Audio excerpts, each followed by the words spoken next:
Bro కార్యక్రమానికి వచ్చిన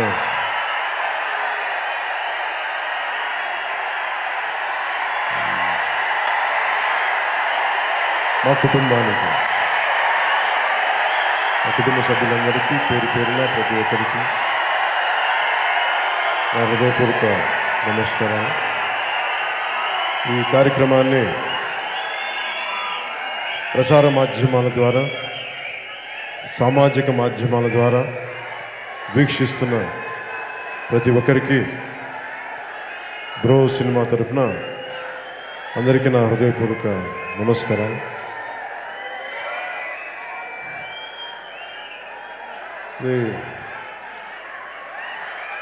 సినిమాలు ఇంత అభిమానం, ఇంత ప్రేమ సినిమా అనేది నాకు ఇచ్చింది. నేను సినిమాలోకి రాకముందు నుంచి బ్రహ్మానందం గారు నన్ను చూస్తూ ఉండేవాళ్ళు. నాకు ఒకసారి ఇంత అభిమానం, ఇంత ప్రేమ, ఒకసారి ఇది కళా నిజమని నాకు అనిపిస్తుంది. అంటే ఇది నేను కోరుకున్న జీవితం కాదు, భగవంతుడు నాకు ఇచ్చిన జీవితం, నాకు ఇవ్వబడ్డ డెస్టినీ అది. సో ఏ రోజు కూడా చాలా చిన్న జీవితాన్ని బతకాలనుకున్నాను తప్ప ఒక నటుడు అవ్వాలని, మిగతా విధంగా పొలిటిక్స్లో కూడా ఉంటానని నేను ఎప్పుడు ఊహించలేదు. కానీ ఇంత అశేష అభిమానం, ప్రేమ ఉన్నప్పుడల్లా నేను ఒకసారి మీ పట్ల నాకున్న అభిమానం కానీ, ప్రేమ కానీ నేను మాటలతో చెప్పలేను, మాటలతో వర్ణించలేను. మాటలు చాలా చిన్నవి నాకు. సో నా అణువున మీరు ఇచ్చిన ఈ ప్రేమ, ఈ అభిమానం, సముద్రకాని గారు చెప్తున్నట్టుగా ఎంతసేపు సమాజాన్ని నుంచి తీసుకోవడం కాదు, సమాజానికి ఏదైనా ఇవ్వాలి. ఈ సినిమా నేను ఇన్ని సినిమాలను ఇప్పుడు చేస్తున్నా కానీ ఎంతో కొంత ఒక సమాజానికి ఉపయోగపడే ఒక చిన్నపాటి ఆలోచన ఉంటే బాగుంటుందని కోరుకున్నాను. ఇది చాలా సంపూర్ణమైన సినిమా. సముద్రకాని గారు దీన్ని ఆయన దర్శకత్వంలో రావటం, ఈ సినిమా చాలా ప్రత్యేకమైన పరిస్థితిలో వచ్చింది. కరోనా సమయంలో అటు పాలిటిక్స్లోకి తిరగలేక మధ్యలో కేవలం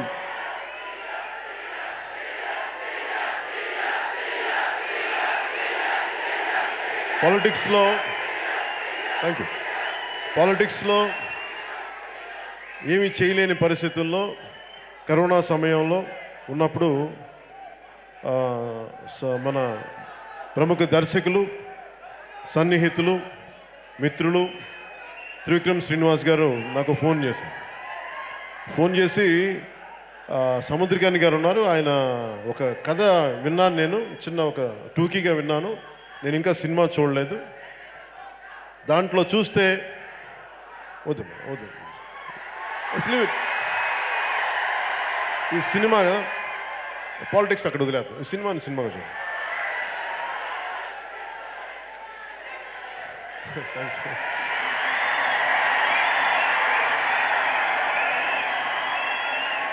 ఇది నాకు సముద్రకాని గారు ఇట్లా కథ చెప్పారు, చాలా బాగుంటుంది ఇది అంటే.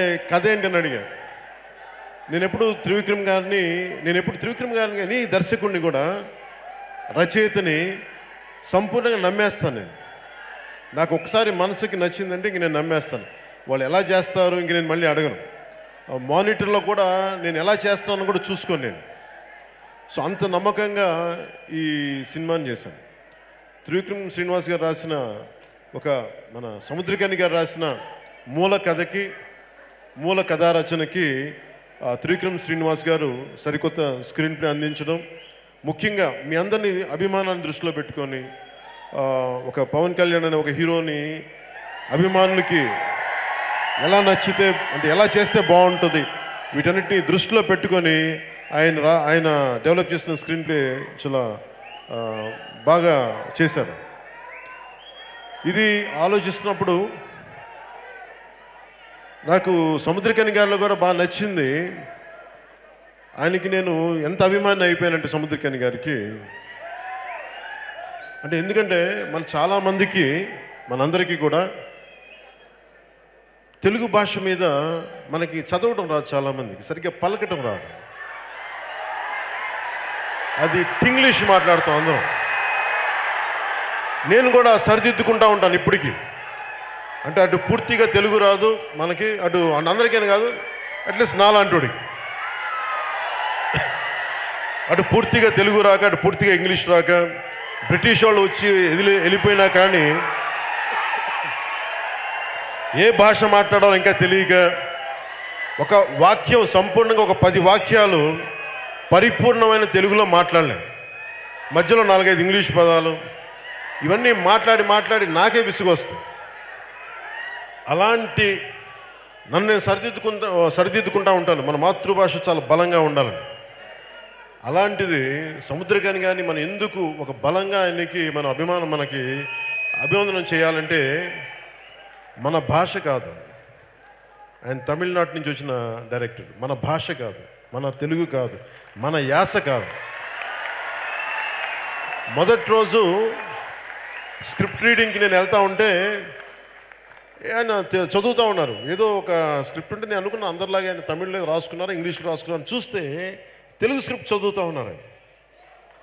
తెలుగు స్క్రిప్ట్ నాకు అనిపించింది, నేను కలగంటున్నానా నిజంగానా అంటే, సార్ మీకు తెలుగు వచ్చాను అడిగా. అంటే లేదు సార్, లాస్ట్ 6 months నుంచి 1 year నుంచి నేర్చుకుంటున్నానండి, మీతో సినిమా చేస్తామని చెప్పి చదవటం నేర్చుకున్నాను. నాకు నిజంగా ఆయనకి ఈరోజు మాటిస్తున్నా, మీరు మా తెలుగు నేర్చుకున్నారు కాబట్టి నేను ఇప్పుడు తమిళ్ మాట్లాడగలను. తమిళ్ నేర్చుకొని ఒకరోజు మన తమిళనాడులో నేను స్పీచ్ ఇస్తాను అనుకుంటాను. తిరుక్కురల్ అంటే తమిళ్ నేర్చుకుని తిరుక్కురల్ చెప్పాలని నాకు చాలా ఇష్టం. అందుకని సముద్రకని గారికి మీరు మా తెలుగు భాష నేర్చుకుని మా కనువిప్పు కలిగించారు. మీరే ఇంత ప్రేమించి మీరు మా భాషను నేర్చుకుంటే ఇంకా మేము ఎంత మా మాతృభాషను మేము ఎంత గౌరవించాలి, ఎంత నేర్చుకోవాలో మాకు చెంపపెట్లా అనిపించింది. నాకు మీరు నేర్పించిన ఈ పాఠం నాకే కాదు, తెలుగు రాని ప్రతి ఒక్కరికి, తెలుగు మాతృభాష అయ్యుండి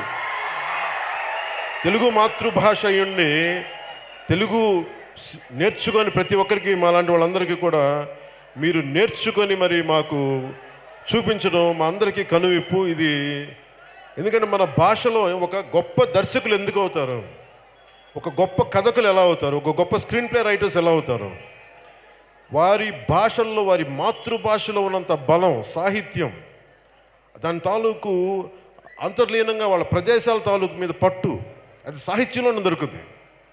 అలాంటి తెలుగు సాహిత్యం తాలూకు విలువ మనం తెలుసుకుంటే చాలా గొప్ప సినిమాలు దిగాం, చాలా గొప్ప సినిమాలు దిగాం. అంటే ఆయన తమిళనాడులో అక్కడ ఉన్న లిటరేచర్, సాహిత్యం, అవి నేర్చుకోవడం వల్ల ఆయనకు వచ్చిన బలం ఒక కొత్త కథను చెప్పగలిగారు. నాకు నిజంగా మనస్ఫూర్తిగా నేను మీకు సముద్రకని గారికి మనస్ఫూర్తిగా నా ధన్యవాదాలు తెలుపుకుంటున్నాను ముందు దీనికి. అలాగే ఇందాక వారు చెప్పినట్టుగా ఇది నేను కనీసం ఒక 50 నుంచి 70 రోజులు చేయాల్సినంత సినిమా.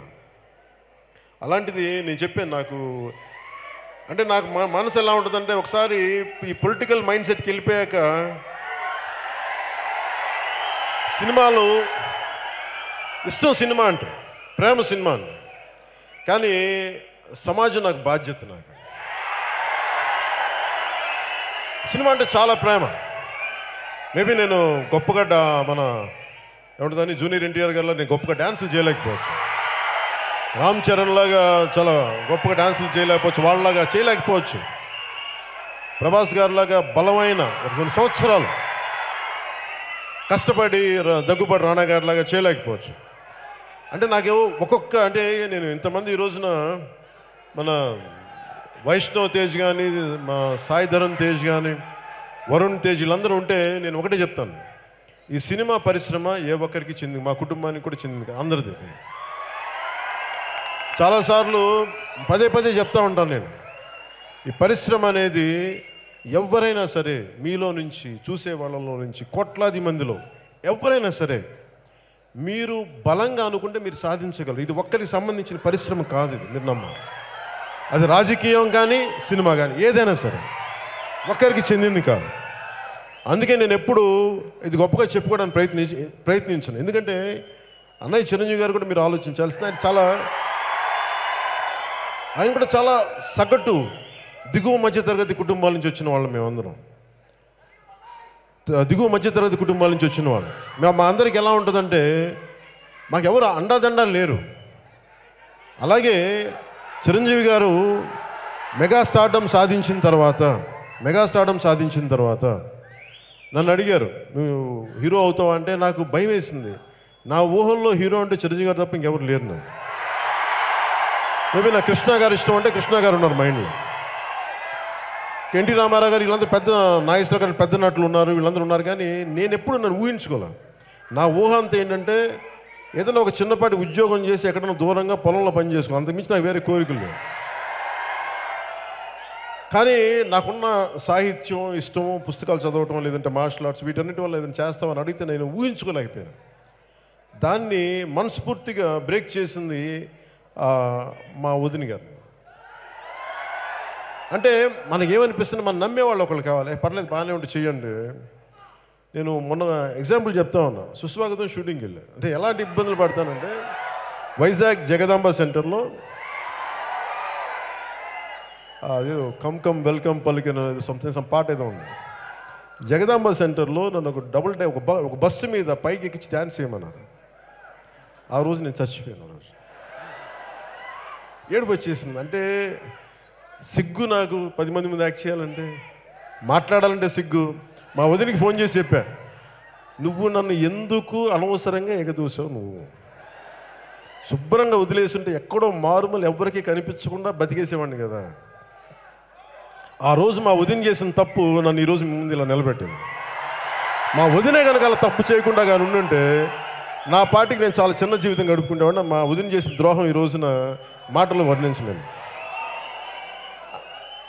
సరదాగా చెప్తున్నప్పటికీ నేను ఎందుకు చెప్తున్నానంటే, నాలాంటి వాడే నేను ఒకటే పెట్టుకున్నా, చిరంజీవి గారు కష్టపడి సాధించుకున్నారు. నేను చిరంజీవి గారి తమ్ముడిని అయితే I will never take it for, నేను గ్రాంటెడ్గా తీసుకునేది. నేను కష్టపడాలి. ఆయన 10 కష్టపడితే నేను దానికి మించి కష్టపడాలి తప్ప నేను ఏది గ్రాంటెడ్గా తీసుకోకూడదని నిర్ణయించుకొని ఒళ్ళు పగలగొట్టి చేసుకున్నాడు. నాకు అంతమించి వేరే తెలియదు. మొరటి మనిషి నేను, నాకు తెలియదు. మేము సన్నగా సున్నితంగా కనిపిస్తానేమో కానీ నేను చాలా మొరటి మనిషిని. నేను ఓ చిన్నపాటి రైతుని నేను లోపల. సో నాకేమనిపిస్తే అలా తీసుకెళ్ళిపోయి చేసుకుంటూ వెళ్ళిపోతే నాకు తెలిసిందల్లా త్రికరణ శుద్ధిగా పనిచేయటం. ఆ త్రికరణ శుద్ధిగా పనిచేయటం ఈరోజు నన్ను మీ ముందు ఇలా నిలబెట్టి ఇంత మీ అందరి కోట్లాది మంది అభిమానాన్ని చూరగొనేలా చేస్తుంది. వైష్ణవ్ తేజ్, వరుణ్ తేజ్ కానీ సాయి ధరమ్ తేజ్కి వీళ్ళందరికీ ఒకటే నేను చెప్పింది, ఇది మనం we'll never take it for, మనం ఏది కూడా గ్రాంటెడ్గా తీసుకోవద్దు. ఇది మనకు సంబంధించింది, ఎవరు గ్రాంటెడ్ తీసుకోవద్దు. అందరూ కష్టపడి పనిచేద్దాం. ఎవరైనా సరే ఈ పరిశ్రమ మన అందరినీ ఆహ్వానించి తగ్గాలి. మన ఒక్కళ్ళది కాదు ఇది. మనం కష్టపడదాం, అందరిలా కష్టపడదాం. మనకి ఓటములు ఉంటాయి, మనకి గెలుపులు ఉండొచ్చు, జయాపజయాలు ఈక్వల్గా చేసుకుందాం అని చేస్తే ఈ రోజున ఒక కుటుంబంలో వచ్చారంటే అందరికీ చాలామందికి ఇబ్బందిగా ఉండొచ్చు. ఇంతమంది ఒక సినిమాలు ఉన్నారంటే మేమందరం కరెక్ట్గా చెప్పాలంటే గొడ్డు చాకరీ చేస్తాం. మేము ఒళ్ళు దెబ్బలు తింటాం, కడుపులు మార్చుకుంటాం, నష్టాలు వస్తే తీసుకుంటాం. కానీ అందరినీ చూసి అభిమానం అంటే ఆనందింపచేసేలా సినిమాలు ఎలా ఉండదు, దానికోసం నిరంతర ప్రయత్నం చేస్తూ ఉంటాం. సో మేమే చేయగలిగినప్పుడు, అంటే ఉద్దేశం ఏంటంటే మేమే చేయగలిగినప్పుడు, ఒక దిగువ మధ్య తరగతి కుటుంబాల నుంచి వచ్చిన మేమే చేయగలిగినప్పుడు మీరందరూ ఎందుకు సాధించలేరు? ఏదనుకుంటారు? It is quite possible. So అంటే ఇది అలాగే నాకు ఈ సినిమా చాలా ప్రత్యేకమైంది. నా సన్నిహితులు, నా మిత్రులు, అంటే నాకు ఒకసారి జీవితంలో చాలామంది అనుకుంటుంటారు త్రివిక్రమ్ గారు మేము కూర్చోబెట్టి మేము ఇద్దరం ఏం మాట్లాడుకుంటాం మీరు చూస్తే చాలా విచిత్రంగా ఉంటుంది. మేము ఇద్దరం మాట్లాడుకునేది will talk about literature and science. ఎందుకంటే ఆయన ఎంఎస్సి న్యూక్లియర్ ఫిజిక్స్ చేసిన ఆయన ఆంధ్ర యూనివర్సిటీ గోల్డ్ మెడలిస్ట్. అంటే చదువుకొని అద్భుతంగా చదువుకొని ఎంఎస్సి న్యూక్లియర్ ఫిజిక్స్ చదివి గోల్డ్ మెడల్ సాధించి సినిమాల మీద మక్కువతో వచ్చేసి ఈ రోజున అత్యంత అద్భుతమైన దర్శకుడిగా, స్క్రీన్ ప్లే రచయితగా, కథా రచయితగా ఉన్నారు. అలాంటి వ్యక్తికి మనస్ఫూర్తిగా ఈ రోజున మీ అందరి సముఖంగా ప్రత్యేకించి పేరు పేరున ధన్యవాదాలు తెలుపుకున్నాను త్రివిక్రమ్ శ్రీనివాస్ గారు. అంటే ఆయనతో ఉంటే ఆయన అంటే అందరికీ తెలియదు, ఆయన తెలుగే అనుకుంటారు కానీ ఆయన సంస్కృతంలో మహా పండితుడు. ఆయన హిందీ ఒక సంస్కృతమే కాదు, హిందీలో కూడా చాలా బలమైన పట్టున్న వ్యక్తి. హిందీ లిటరేచర్ మీద కానీ వీటి మీద కాదు. సో ఇవి అంటే నాకేమనిపిస్తుంటే మనం నీ స్నేహితులను చూపించి నువ్వేంటో నేను చెప్తాను ఉంటాను. సో నాకు నిజంగా త్రివిక్రమ్ శ్రీనివాస్ గారు స్నేహితులు ఎందుకు మనస్ఫూర్తిగా నేను ఆనందిస్తాను. అంటే నాకు ఆయన గురుస్థానంలో పెడతాను, ఎందుకంటే నాకు చాలా విషయాలు తెలియవు. పురాణాల గురించి కానీ, మన సాహిత్యం గురించి కానీ, ఒక విశ్వనాథ సత్యనారాయణ గురించి కానీ, లేదంటే గుర్రం జాషువా గారి గురించి కానీ, ఇవన్నీ అనర్గళంగా మాట్లాడగలిగే ఒక మహాపండితుడు ఆయన. ఈరోజు చిత్ర పరిశ్రమలో తెలుగు భాష మీద మక్కువ, తెలుగు మాతృభాష మీద మక్కువ వచ్చిందంటే త్రివిక్రమ్ గారు లాంటి వ్యక్తులు కొత్త తరానికి ఒక మార్గనిర్దేశకం చేశారు. ఆయన్ని ప్రేరణగా తీసుకొని చాలామంది మరింత సరికొత్త యువ రచయితలు రావాలని చెప్పి మనస్ఫూర్తిగా నేను కోరుకుంటూ, అలాగే ఈ సాహిత్యపు విలువలు ఉన్న మరింత యువ రచయితలు వచ్చి తెలుగు పరిశ్రమని ఈ రోజున రాజమౌళి గారు లాంటి పెద్దలు హాలీవుడ్ దాకా తీసుకెళ్లారు. వారు తీసుకెళ్ళింది ఈ రోజున వచ్చే తరం కూడా దీన్ని నిరంతరంగా కొనసాగించాలి. ఒకసారి వరద ఎలాగ స్టార్ట్ అయిందో అది నాటు పాటతోటి కానీ, లేదంటే RRR సినిమాతో కానీ ప్రతి ఒక్కరూ దీన్ని ప్రేరణగా తీసుకొని నిరంతరం దీన్ని కొనసాగించాలని మనస్ఫూర్తిగా కోరుకున్నాను.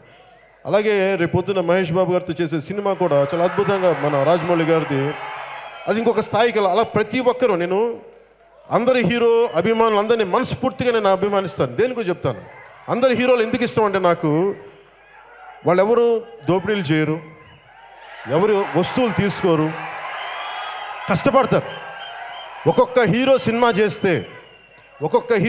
చేస్తే తక్కువలో తక్కువ కనీసం ఒక పెద్ద హీరో కానీ చిన్న హీరో ఎవరు సినిమాలు చేసినా ఆన్ యావరేజ్ కనీసం సరాసరి 200 నుంచి 300 మందికి తిండి దొరుకుద్ది, ఉపాధి దొరుకుద్ది, వాళ్ళు ఇల్లు గడిపితే కుటుంబాలు. అంటే చూసుకోండి, కనీసం ఒక హీరో సినిమా చేస్తే 1000 మంది 1200 మంది GST కడతారు, ట్యాక్సులు కడతారు. టెక్నికల్గా 24 క్రాఫ్ట్స్ ఇవి. యూ టాక్ అబౌట్ టెక్నాలజీ మీద ఉంటుంది, టెక్నాలజీ ఉంటుంది, దీంట్లో సాహిత్యపు విలువలు ఉంటాయి. 1 కాదు 2 కాదు. సో అందుకు నాకు హీరోస్ అంటే వ్యక్తిగతంగా నాకు చాలా గౌరవం. ఎందుకంటే వీళ్ళెవరూ కష్టపడతారు, వీళ్ళందరూ ప్రతి ఒక్కరు. చిన్న హీరో దగ్గర నుంచి నాకు చిన్న పెద్ద ఉండదు, అందరూ కష్టపడే హీరోలు. చిన్న పెద్ద అనేది సక్సెస్ని బట్టి మన భావం తప్ప నాకైతే అందరూ చాలా ఉన్నతమైన వ్యక్తులు, అందరూ కష్టపడే వ్యక్తులు మనస్ఫూర్తిగా కోరుకుంటాను. అలాగే కానీ సినిమా చేసేటప్పుడు నేను మిగతా వాళ్ళకంటే పెద్ద హిట్ కొట్టాలని కోరుకుంటాను, అది కూడా చెప్తాను. నేను అక్కడ అస్సలు కాంప్రమైజ్ అవ్వను. అస్సలు సినిమా బాగా చేసేటప్పుడు ఆ కాంపిటేటివ్నెస్ లేకపోతే మళ్ళీ మనం వెనకబడిపోతాం. కాంపిటేటివ్నెస్ ఉండాలి, కానీ అది ఎక్కడ దాకా అంటే సినిమా బాగా చేసేవారికి. ఇప్పుడు బాహుబలి లాంటి సినిమా, లేదంటే RR లాంటి సినిమా వస్తే హిట్ అయితే ఒక తెలుగు చిత్ర పరిశ్రమలో ఒక భాగస్వామిగా నాకు చాలా ఆనందం ఉంటుంది.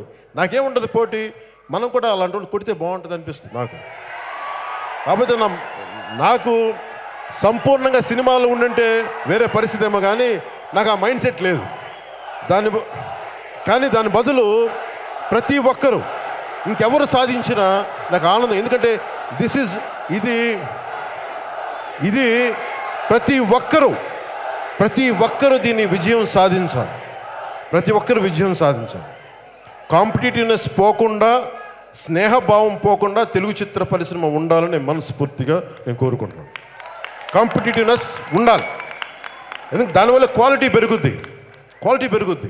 దానివల్ల ఎకానమీ, ఆర్థిక అభివృద్ధి ఉంటుంది, కొత్త ఆలోచన ధోరణి ఉంటుంది. అలాగే తెలుగు చిత్ర పరిశ్రమ అంటే నేను తెలుగు చిత్ర పరిశ్రమలో ఉండే పెద్దలందరూ కూడా ఎందుకు గౌరవిస్తానంటే, రచయితల్ని కానీ, తెలుగు చిత్ర పరిశ్రమ తనవాడ మనవాడ చూడదు. అందరూ సినిమా కోసం పనిచేస్తారా లేదా అని చూస్తారు.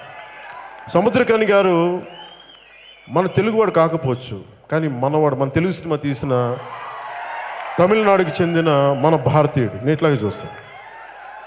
అంటే ఎందుకు మన చిత్ర పరిశ్రమ అంటే సుజిత్ వాసుదేవన్ గారు తీసుకోండి.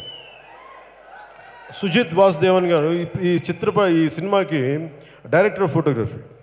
నేను 21 రోజుల్లో చేయగలిగాను సముద్రకని గారి ప్లానింగ్తో. అంటే వాళ్ళిద్దరి కాంబినేషను, నేను బయట ఆంధ్రాలో తిరగడానికి, లేదంటే పాలిటిక్స్లో ఇక్కడ మనం తిరగడానికి, కొండగట్టెలు ఎక్కడ తిరగడానికి, వాళ్ళిద్దరూ కనుక నాకు నా సమయాన్ని సద్వినియోగం చేయకుండా ఉండుంటే ఇంకా సినిమా చేస్తూనే ఉండేవాడిని, ఇదే సినిమా.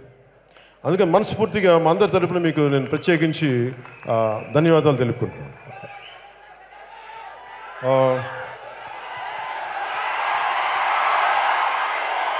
పేర్లు అందరి ఈ తమన్ నాకు మన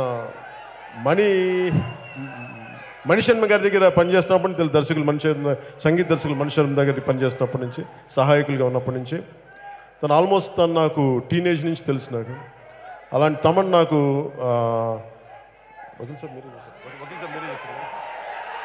వకీల్ సాబ్ తనా చేసి లేదని గుర్తురా, అందుకని అడుగుతున్నాను. భీమ్లా నాయక్ మీరే కదా,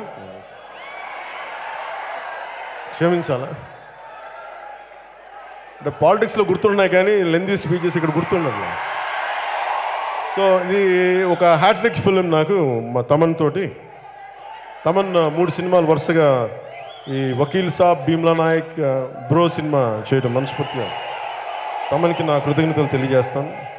అలాగే ఈ సినిమా ప్రొడక్షన్ డిజైనర్ ఏఎస్ ప్రకాష్ గారికి కూడా మనస్ఫూర్తిగా నా కృతజ్ఞతలు తెలియజేస్తున్నాను. ఈ పాటలు బాగా రాసిన రామ్ జోగయ్య శాస్త్రి గారికి, కాసర్ల శ్యామ్, కళ్యాణ్ చక్రవర్తి గారికి కూడా మనస్ఫూర్తిగా నా ధన్యవాదాలు తెలుపుకుంటున్నాను.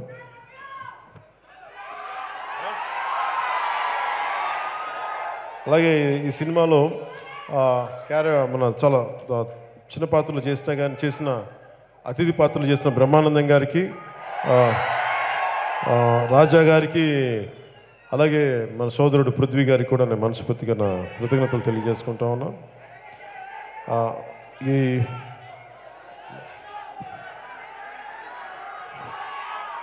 ఈ చిత్ర పరిశ్రమ ఈ సినిమాలో పనిచేసిన కేతికి శర్మ గారికి, ప్రియా ప్రకాష్ వారియర్ గారికి, మేడం రోహిణి గారికి, ఉర్వశి రౌతుల్లా గారికి మనస్ఫూర్తిగా నా హృదయపూర్వక, దేవిక గారికి, అలీ రాజా గారికి మనస్ఫూర్తిగా నా ధన్యవాదాలు తెలుపుకున్నాను. అలా తనికెళ్ళ భరణి గారికి, సూర్య శ్రీనివాస్, ఆర్కాన్ అండ్ రాజా సూర్య నాయర్ గారికి మనస్ఫూర్తిగా నా ధన్యవాదాలు తెలుపుకుంటున్నాను.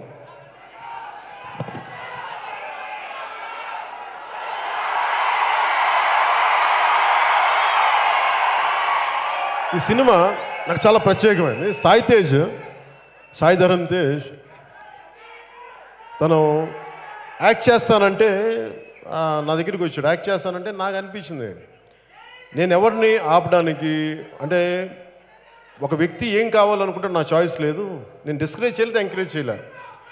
సాయి ధరమ్ తేజ్ యాక్ట్ చేస్తానంటే నేను ఎంకరేజ్ చేయాలా, డిస్కరేజ్ చేయాలి. I put him to test, పరీక్షకు పెట్టాను. నీ శక్తి ఏముందో నాకు తెలియదు, నేను ఎవరిని జడ్జ్ చేయడానికి. ఒకరిలో ఎంత శక్తి ఉంది, వాళ్ళు ఏమవుతారు, నేను ఎవరిని జడ్జ్ చేయడానికి. కానీ నేనేం చేశానంటే, నేను మా అక్క బిడ్డగా నేనేం చేయగలిగాను, నేను తనని ఒక యాక్టింగ్ స్కూల్కి జాయిన్ చేయగలిగాను, కొంత గైడెన్స్ ఇవ్వగలిగాను. అయితే మిగతా నువ్వు పడంటే నేను ఒక్క ఫిల్మ్కి ఒక్క దర్శకుడు కూడా నేను రికమెండ్ చేయలేదు. చౌదరి గారు కూడా తనే చూసి నచ్చి, ఇదే శిల్పకళా వేదికల మూల ఎక్కడ కూర్చుని మీ ఫంక్షన్కి వచ్చారా, మీ సాయి ధరమ్ తేజ్ తీసుకుంటాను, తన సొంత కష్టం మీద వచ్చాడు. కానీ సాయి ధరమ్ తేజ్ యాక్సిడెంట్ అయిన వెంటనే నేను ఎక్కడ ఇంట్లో త్రివిక్రమ్ గారు కూర్చొని ఉన్నాం. త్రివిక్రమ్ గారికి ఫోన్ వచ్చింది. నేనంటే ఫోన్ యాక్సెసిబుల్లో ఉన్నా కాబట్టి తనకి ఫోన్ చేశారు. ఫోన్ చేసి ఇట్లా యాక్సిడెంట్ అయింది, రోడ్డు మీద పడిపోయాడంట ఇట్లా అంటే, నేను వెళ్ళి చూశాను. చూస్తే అతను కోమలాకి వెళ్ళిపోయాడు. ఈ సినిమా చాలా రెలవెంట్ అనమాట. రియల్ లైఫ్లో జరిగిన దానికి, నిజ జీవితంలో జరిగిన దానికి ఈ సినిమాకి. వెళ్ళి కూర్చుంటే స్పృహలో లేడు. డాక్టర్స్ మాట్లాడుతుంటే తీసుకెళ్తే ఇంకో 24 అవర్స్లో బయటకు వచ్చేస్తాడని చూస్తే రావట్లేదు బయటికి. నాకు చాలా నిస్సహాయత వచ్చింది. పాపం అప్పటికి తను రక్షించిన మన ఇస్లాం సమాజానికి చెందిన ఎవరో పాపం ఒక కుర్రాడు రక్షించాడు. పేరేంటి? సో అబ్దుల్ సాయిద్ ఫరాన్ అని చెప్పి పాపం ఒక అబ్బాయి రక్షించాడు. అంటే ఎందుకు కులం, మతం, ప్రాంతం దాటి మాట్లాడతానంటే సహాయం ఎవరి దగ్గర నుంచి వస్తుందో తెలియదు. మన మతమా, మన కులమా, మన ప్రాంతమా అని రాదు మనకి. అందుకని నేను జాషువా విశ్వనరుడు అంటే మనం పెట్టుకున్న ఈ పరిమితులకు అతీతంగా ఉండాలి మనిషి. మానవత్వం చాలా ముఖ్యం మనకి. సో మానవత్వం మనం నడిపిస్తే తప్ప కులం, ప్రాంతం అవన్నీ మనకి ఇవ్వబడ్డాయి, మనం కోరుకున్నాము కావాలి. సో అలాగా మన సాయి తేజ్ని తను రక్షించినప్పుడు నాకు నిజంగా అబ్బాయి ఈ రోజుకి నేను చెప్పాలనుకుంటున్నాను,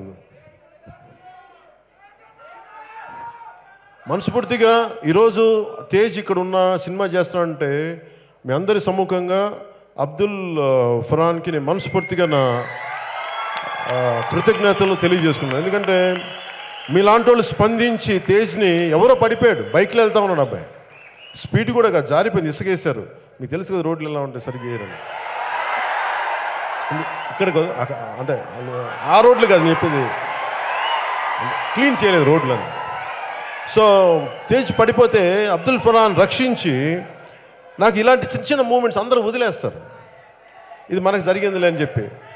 నేను అబ్దుల్ ఫరాన్ లాంటి వాళ్ళని నేను ఎప్పుడు గ్రాంటెడ్గా తీసుకోను, నా గుండెలో పెట్టుకుంటా. ఆ చేసిన ఒక జెస్చర్, తను చేసిన జెస్చరు సకాలంలో తీసుకొచ్చి అంబులెన్స్ని పిలిపించినందుకు ఈ రోజున తేజ్ మన ముందు ఇక్కడ ఉన్నాడు. సో ఇలాంటి తేజ్కి హాస్పిటల్లో ఉన్నప్పుడు పెద్ద డాక్టర్స్ వచ్చారు, అపోలో హాస్పిటల్ డాక్టర్స్ అందరూ చూసి నాకు ఒకటే అనిపించింది, ఎవరు గ్యారంటీ చెప్పలేకపోతున్నారు. నేను భగవంతుని ఒకటే అడిగాను, పాపం ఇంకా జీవించాల్సిన వాడు అని రక్షించాను. అది ఎట్లా ఉంటుంది, గుళ్ళకి వెళ్ళాం, సినిమాల్లాగా వ్రతాలు నోవులు చేయలేం, ఒక మూల కూర్చొని ఒక మూగ రోదనగా గుండెల్లో కూర్చొని పాపం వాడిని బతికించేలా చేయవా భగవంతుడు, ఇంతకుమించి నేనేం వాడాను. అది నేను జగన్మాతని ప్రార్థిస్తాను కాబట్టి జగన్మాతని కోరుకున్నాను. అది చూస్తుంటే పాపం అది నాకెవరు తనని కాదు, రోడ్డు మీద ఎవరు పడిపోయినా, చాలాసార్లు తొలి ప్రేమ లాంటి సినిమాలో ఒకటి పడిపోతే నేనే వెళ్ళి ఈ తెల్ల చొక్కా ఉంటే మొత్తం రక్తం అయిపోయిన సందర్భాలు ఉన్నాయి. నేను చాలాసార్లు రక్షించాను మనిషి, నేను చాలామంది తెలియకపోయి ఉండొచ్చు. అట్లా నాకు అనిపించింది, అరే పాపం ఇట్లా అంటే డాక్టర్స్ పాపం నిజంగా అహిర్నిస్సులు, అపోలో డాక్టర్స్ అహిర్నిస్సులు కష్టపడి ముందు చేసిన ఇంకో హాస్పిటల్, ఆ పేరు హాస్పిటల్ పేరు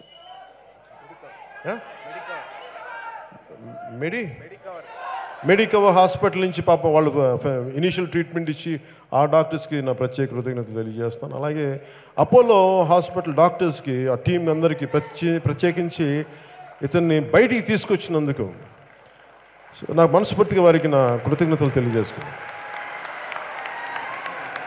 తేజ్కి సో తేజ్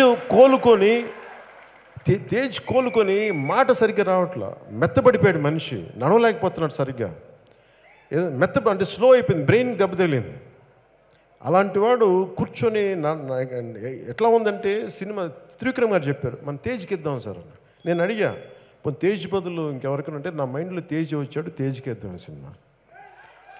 అది ఈరోజు ఈ సినిమాలో ఉండటానికి మూల కారణం, హీరోగా ఉండటానికి తను త్రివిక్రమ్ శ్రీనివాస్ గారు. ఆయనకి ఎందుకు అని అంటే నేను రిపబ్లిక్ సినిమా చూశాను సార్, నాకు ఏడుపు వచ్చేసిన తేజ్ పెర్ఫార్మెన్స్, అంత బాగా చేశాడు. ఫోన్ చేసి చెప్దాం చాలా బాగా చేసావు తేజ్ అంటే హాస్పిటల్లో కోమాలో ఉన్నాడు, నాకు చాలా బాధ వేసింది సార్. తేజ్ బాగా అయ్యే వరకు వెయిట్ చేద్దాం సార్, స్క్రిప్ట్ రెడీ అయిపోయింది, స్క్రిప్ట్ కరెక్ట్ చెప్పండి 15 రోజులు రెడీ అయిపోయింది. ఈయనతో మాట్లాడిన సముద్రకని గారితో మాట్లాడిన 15 రోజులు స్క్రిప్ట్ రెడీ అయిపోయింది, చాలా అద్భుతంగా వచ్చిందని చెప్పాను. తేజ్ కోసం వెయిట్ చేయటమే, తేజ్ నడవగలగటం, స్పీచ్ థెరపీస్ అన్నీ చేస్తే సినిమా బిగినింగ్లో కూడా కొంచెం ఇబ్బంది పడ్డాడు తేజ్. నేను సముద్రకని గారితో అడిగాను మీకు ఏమైనా ఇబ్బంది ఉందా టు డెలివర్ డైలాగ్స్ అంటే, ఆయనకి ఈ cinema let it be a speech therapy sir, మీరేం ఇబ్బంది పడకుండా, తను నా బ్రదర్, నేను చూసుకుంటాను నా బిడ్డను. సో మనస్ఫూర్తిగా త్రివిక్రమ్ మన సముద్రకని గారికి నా ప్రత్యేక కృతజ్ఞతలు తెలియజేసుకుంటాను. చెప్తాను ఎవరిని మర్చిపోను, చెప్తాను అంటే ప్రొడ్యూసర్ గురించి మర్చిపోయాను, ఎలా మర్చిపోతాను, నేను మర్చిపోను. మా అందరికీ. అలాగే నిర్మాతలు వివేక్ కూచిభట్ల గారికి, విశ్వప్రసాద్ గారికి మనస్ఫూర్తిగా నా ధన్యవాదాలు. ఎందుకంటే ఈ సినిమా అంత వేగంగా చేయడానికి నా పొలిటికల్ స్కెడ్యూల్స్ని దృష్టిలో పెట్టుకొని అన్ని చోట్ల సెట్లేసి రెడీగా పెట్టారు.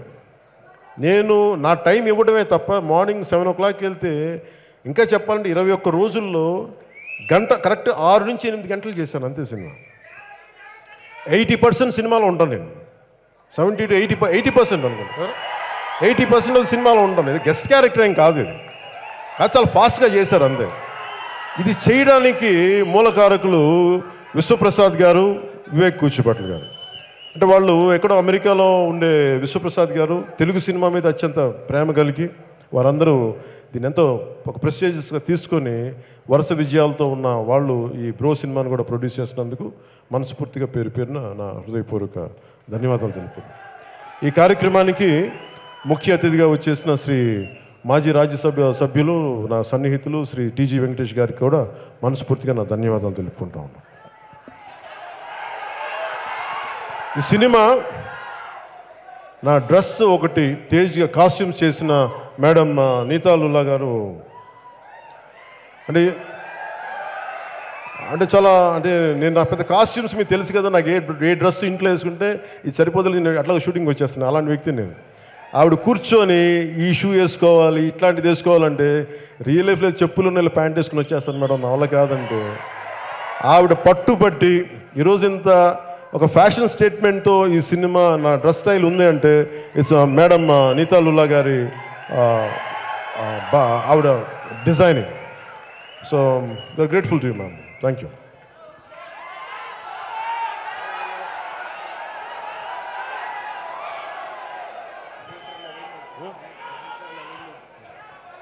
అలాగే ఈ సినిమా ఎడిటర్ నవీన్ నూలి గారికి కూడా మనస్ఫూర్తిగా నా కృతజ్ఞతలు తెలియజేసుకున్నాను. అండ్ ఇంకా ఎవరు నేను అలాగే డైరెక్షన్ టీంకి, మిగతా ఆర్ట్ డిపార్ట్మెంట్ టీంకి పేరు పేరున నా హృదయపూర్వక ధన్యవాదాలు తెలియజేసుకున్నాను.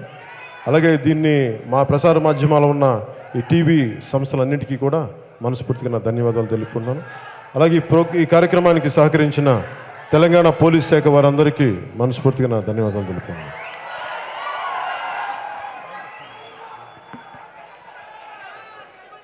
అంటే తేజ్ తను నిన్న మెడలో వేసుకుని తనకేదో కావాలని అడిగాడు. ఇది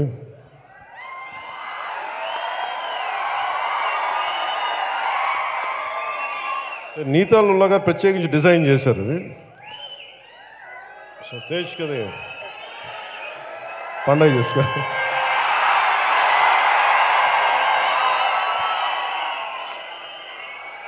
ఈ సినిమా నాకు చాలా అంటే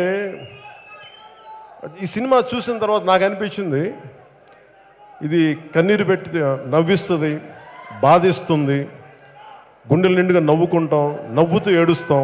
అలాంటి సినిమా. ఇలాంటి చక్కని సినిమాని తెలుగు ప్రేక్షకులకు అందించిన సముద్రకాని గారికి మనస్ఫూర్తిగా మా ధన్యవాదాలు. అలాగే తమిళ చిత్ర పరిశ్రమ కూడా నా చిన్నపాటి విన్నపం, పరిశ్రమ అనేది మన పరిశ్రమలోనే మన వాళ్ళే చేయాలని అన్న ఆలోచన ధోరణి మీరు బయటికి రావాలని మనస్ఫూర్తి కోరుకున్నాను. ఈ రోజున తెలుగు చిత్ర పరిశ్రమ అందరికీ అన్నం పెడద్ది, అందరిని తీసుకుంటుంది. అలాగే తమిళ చిత్ర పరిశ్రమలు కూడా మీరు అందరినీ తీసుకోండి. అంతేగాని తమిళ చిత్ర పరిశ్రమ తమిళ వాళ్ళకి అంటే పరిశ్రమ ఎదగదు. ఈ రోజున తెలుగు చిత్ర పరిశ్రమ మేము ఎదుగుతున్నామంటే అన్ని భాషల వాళ్ళని, ఒక కేరళ నుంచి వచ్చిన సుజిత్ వాసుదేవన్ గారిని తీసుకుంటాం, ఎక్కడో నార్త్ నుంచి వచ్చిన ఊరుసి రౌతల గారిని తీసుకుంటాం, ఎక్కడో పాకిస్తాన్ నుంచి ఇండియాకి మైకే పాపం ఈ విభజన సమయంలో వచ్చేసిన ఒక నీతా లుల్లా గారి పరిచయం చేస్తారు. ఇలా ఒక్కళ్ళు కాదు, ఇది అన్ని భాషలు అన్ని కలయికలు ఉంటేనే సినిమా అవుద్ది తప్ప కేవలం మన భాష మన వాళ్ళే ఉండాలంటే అది కుంచుకుపోతాం. అందుకని తమిళ చిత్ర పరిశ్రమ పెద్దలందరికీ కూడా మీరు ఈ కేవలం తమిళ చిత్ర పరిశ్రమ తమిళ వాళ్ళే ఉండాలి అనే ఒక భావన ఏదో ఉందని బయట వింటా ఉన్నాను. దయచేసి దాన్ని ఈరోజు నేను సముద్రకాని గారి సమక్షంలో చెప్తున్నాను. అలాంటి చిన్న స్వభావం నుంచి బయటకు వచ్చి మరింత విస్తృత పరిధిలో మీరు బయటకు వచ్చి మీరు కూడా ఆర్ఆర్ఆర్ లాంటి సినిమాలని మీరు ప్రపంచ ప్రఖ్యాత సినిమాలు తీయాలి, తమిళ చిత్ర పరిశ్రమ నుంచి రావాలని మనస్ఫూర్తిగా కోరుకున్నాను. అలాగే ఒక రోజా వచ్చింది అంటే దానికి కారణం ఒక రోజా ఒక జెంటిల్మెన్ వచ్చిందంటే ఏం రత్నం గారు అంటే నేను ఎందుకు చెప్తున్నానంటే మనం పరిధి పెంచుకుంటూ వెళ్దాం. ప్రాంతం, కులం, మతం మనది అనుకుంటే మనుషులు చిన్నోళ్ళం అయిపోతాం. పరిధుల్ని దాటారు కాబట్టి ఈరోజు ఏం రత్నం గారి వల్ల ఈ సినిమాలన్నీ బయటకు వచ్చింది. తమిళ్ పెద్దదవడానికి కారణం ఏం రత్నం గారు, తెలుగువాడు ఆయన.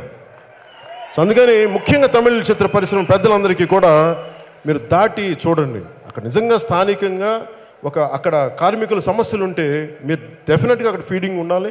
దాని ప్రకారం ఇంకొకలాగా ఆలోచించండి తప్ప కంప్లీట్గా షన్ చేస్తే మటుకు అది ఒక కళాకారుడికి కులం, మతం, ప్రాంతం ఉంటే పరిశ్రమ అది కాదు. దాన్ని దాటి ఆలోచించాలని తమిళ చిత్ర పరిశ్రమలోని పెద్దలకు కూడా నేను మనస్ఫూర్తిగా నేను విన్నపం చేసుకున్నాను. క్షమించాలి, రాజకీయ సభల్లో మాట్లాడి బోరు కూడా వేస్తున్నాను సినిమా సభకి అయితే. సో మీ సినిమాని ఆనందం అంటే నేను ఎప్పుడు ఏ సినిమాని కూడా నేను బాగా చేస్తాను నేను చెప్పలేను. ఎందుకంటే భగవద్గీతలో చెప్పినట్టుగా నువ్వు కర్తవ్యం నిర్వర్తించి ఫలితం భగవంతుడికి. సినిమా కూడా నాకు ఎప్పుడు కూడా ఈ సినిమా అద్భుతంగా ఉంటుంది, ఫెంటాస్టిక్ ఉంటుంది చెప్పలేను. ఎందుకంటే నాకు ఉండొచ్చు, మీకు ఉండకపోవచ్చు. కానీ ఈ సినిమా మేము మా సాయశక్తిలో ఇంతమంది కలిసి చాలా అద్భుతంగా కృషి చేసాం. అది మిమ్మల్ని ఆనందింపచేస్తున్న మనస్ఫూర్తిగా కోరుకుంటూ సెలవు తీసుకున్నాను. జై హింద్.